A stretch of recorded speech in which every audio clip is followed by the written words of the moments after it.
અમરેલીના લાઠીમાં કોળી ઠાકોર સમાજમાં રોષ ભભૂકી ઉઠ્યો છે। લાઠીમાં કોળી સમાજ દ્વારા આવેદનપત્ર અપાયું। લાઠી પ્રાંત અધિકારીને આવેદનપત્ર પાઠવવામાં આવ્યું છે। ગુજરાતમાં કોળી ઠાકોર સમાજ પર અત્યાચાર, બંને સમાજ પર ખોટા કેસો કરવામાં આવી રહ્યા છે। ખોટા કેસો પાછા ખેંચવામાં આવે તેવી માંગ સાથે આવેદનપત્ર પાઠવવામાં આવ્યું છે। નિગમમાં જે બજેટ ફાળવવામાં આવે છે તે મજાક સમાન વસ્તીના ધોરણે બજેટ ફાળવવામાં આવે તેવી માંગ મોટી સંખ્યામાં લોકોએ પ્રાંત કચેરીએ એકત્ર થયા।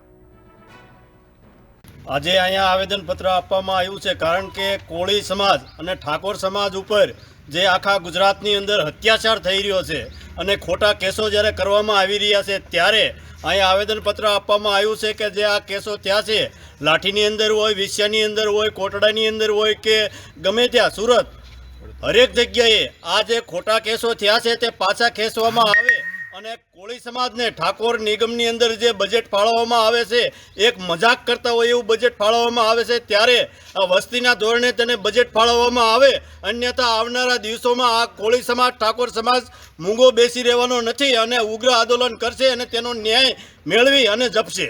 આવેદનપત્ર એટલા માટે આપવામાં આવ્યું હતું કે થોડાક ટાઈમ પહેલાં કે કોળી સમાજ ઉપર લાઠીની અંદર અત્યાચાર થયો છે અને ઘણા ગામની અંદર પોલીસે સમાજ ઉપર અત્યાચાર કર્યો છે। તો એ બાબતે કે બધાય સમાજના, જો ક્ષત્રિય સમાજના કે પછી પટેલ સમાજના કેસ પાછા ખેંચાતા હોય તો અમારા કોળી સમાજના કેસ પાછા ખેંચાય અને લાઠીનો કેસ ખાસ કરીને એમાં જે તે સમયે ગામે અમારી હારે હતું અને પાછો કેસ ખેંચાય તો વધારે સારું એના માટે પ્રાંત સાહેબને અમે રજૂઆત કરવા આવ્યા હતા। સરકારશ્રીની રજૂઆત એવી છે કે આની ઉપર ખાસ ધ્યાન દેવાનું।